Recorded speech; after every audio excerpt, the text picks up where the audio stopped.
Hello, everybody. I'm Gerri Willis. The truth about the compromise coming out today, and it's looking less and less like a deal. We'll get a reaction from two Republicans on the Hill. We're also celebrating Tax Freedom Day with the president of the company who created the benchmark, and we'll explain what it means to you. And more Americans drowning in student debt. We'll break down the numbers, and I'm going to offer a little advice. But first, it is time to reset your countdown clocks because it's deja vu all over again. That big deal congressional leaders and the president cheered about over the weekend, it still needs to be voted on. And that vote, which was supposed to be tomorrow, won't happen until Thursday, the same day the current temporary stopgap measure expires.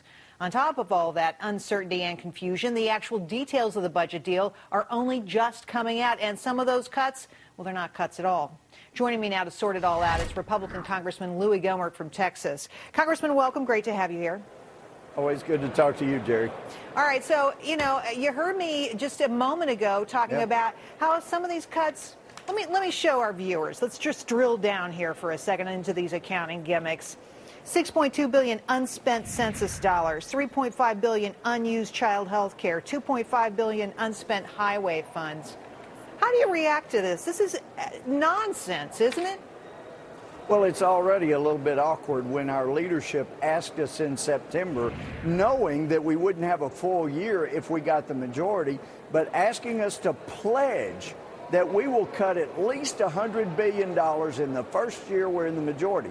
That would be January to September. So then we get to January and they're saying, never mind, we didn't realize maybe it was less than a whole year. That's a little scary. So it's going to be $61 billion. And now they're asking us to break the pledge by voting against what they ask us to pledge. That's a little uncomfortable for me.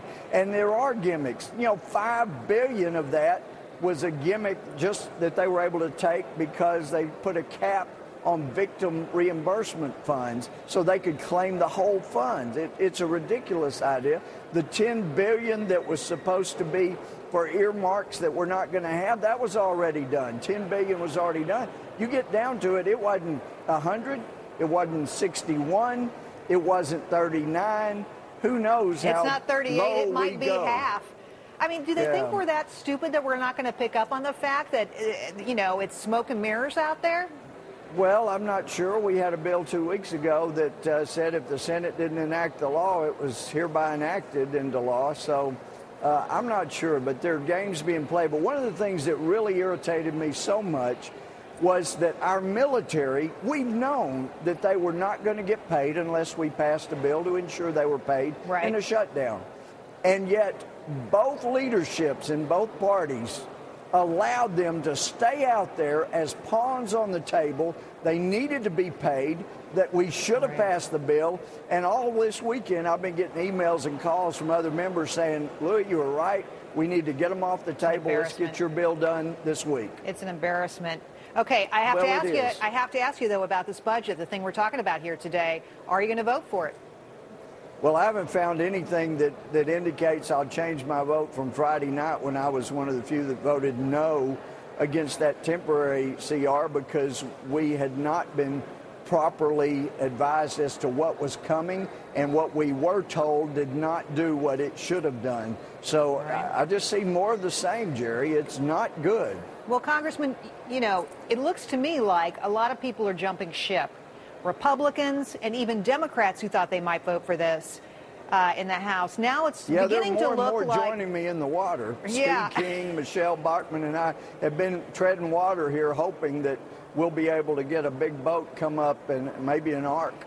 But it's just more people jumping ship because it's not what was represented. Do we have to reset that shutdown clock, sir? Well, it looks like you probably should. But the American people understand this is not a game.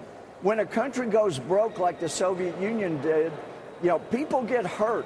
It hurts the children. It hurts future generations. We have got to show some responsibility by living within our means and not living on our children and grandchildren yet to come. Well, as more and more people really get their arms around the details of the agreement from last Friday night, do you think more people will stop supporting this?